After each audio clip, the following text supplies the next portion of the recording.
जय जगन्नाथ सांग मैंने केमती अच्छा आशा करुँच समस्ते भल थे। देखो Odisha subordinate staff selection commission तरफ गोटे नोटिफिकेशन आसला regarding RI amino ICDS supervisor को लेकिन अपडेट आसला। तो से विषय में आलोचना करने को जाऊे वीडियो को शेष पर्यंत देखी नियंतु। तो प्रथम कथा हूँ आपर जो प्रीवियस एग्जाम होता जोटा आमर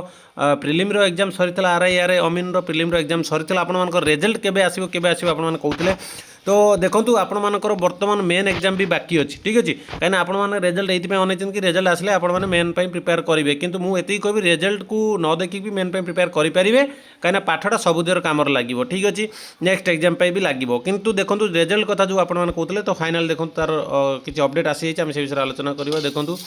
आरआई आईसीडीएस सुपरवाइजर जोटा आमर आंसर की आपण मैंने रिविजन करते रिविजन होगी से तार रिविजन आंसर की आसी सारी चेक कर नियंतु तापर आपण रिजल्ट आउ अल्प दिन मध्य आपने देखा पाइबे। तो बर्तमान देखो ऑफिशियल साइट रे अच्छी ये जो रिजल्ट आप अल्प दिन भीतर देखा पाइबे। तो देखो आपर जो कटअप रही है आपर 100 मार्कर एग्जाम होता 100 मार्कर एग्जाम पर आपण कौन से मैंने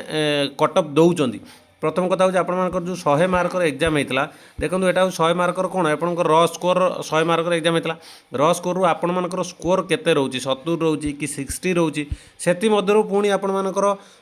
परसेंटाइल हम ठीक अच्छे परसेंटाइल होगी आपर नॉर्मलाइजेशन होगी आपर कौन रिजल्ट आसवाक जाऊँगी जेहेतु से मेंशन थी आपर कौन परसेंटाइल नॉर्मलाइजेशन होगी आसो। तो से आपर कटअपटा ठीक से कही हम ना फिर भी आम जदि देखा ताल कटअपटा आपर देखूँ आपर 60 रू 70 रोचे आपने केमती जानवे फाइनाल के 60 70 रस करोचे आपर 60 पिलार 65 हो पारे 70 पिलार 65 हो पारे कि 75 हो पारे कही हेनी कहीं नॉर्मलाइजेशन है गोटे बालांस कर गोटे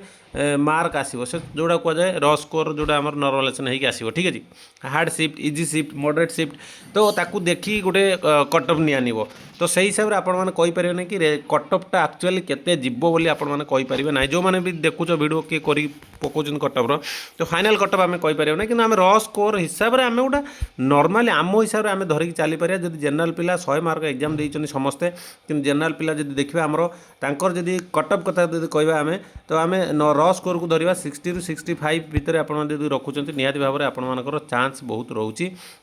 कौन आमर मेन एग्जाम देवाई से भाई एससीबीसी मानक जब कहवा से 60 पाखापाखि आसीज एससीबीसी मानकर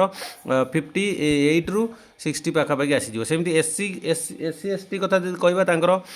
45 रू 55 पर्यंत टार्गेट रोचे से हिसाब से आपण मानकर जो र स्कोर रहा ताकू नहीं केते रखिंट आपण मैंने ताकू नहीं आपण निजे निजे गोटे आलोचना करेंगे तार कौन केमती रोचे मार्क केते रोचे आपण रिविजन आंसर की रे से हिसाब से आप जापर आप मेन सिलेक्शन होगा जाऊँ कि ना। फिर भी आप डाउट अच्छी फाइनाल रिजल्ट आसले आम जापर बर्तमान सुधा रिजल्ट कौन अपडेट ना अपडेट आसले मुझे कहीदेवी किंतु एटा भी गोटे रिजल्ट कहीपर जेहेतु गोटे रिविजन आंसर की आसी भी गोटे O SSS रिजल्ट कहीपर कहीं जेकोसी अपडेट आसे गोटे आम गोटे गोटे रिजल्ट ठीक है। तो वेट करूँ आउ अल्प दिन भितर आप गोटे सप्ताह कि 2 दिन कि 3 दिन भितर आपर भी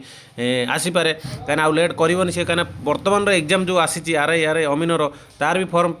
अप्लाई होता जानते तार भी एग्जाम हम तो से बहुत जल्दी प्रीवियस एग्जामटा रिजल्ट बाहर करदे ओरिडेबार किसी ना पाठ पढ़ापढ़ी करूँ नेक्स्ट एग्जाम प्रिपेयर रुहतु मेन भी प्रिपेयर रुहतु। आशा करती भिडियो बहुत भल लगी आ बाकी रहा ये जो अपडेट डाउनलोड होने यहाँ अलरेडी मुझे देखी सारी जो रिविजन आंसर की आपने कौन करेंगे ऑफिशियल साइट को जाकि देखो O SSS ऑफिशियल साइट को जी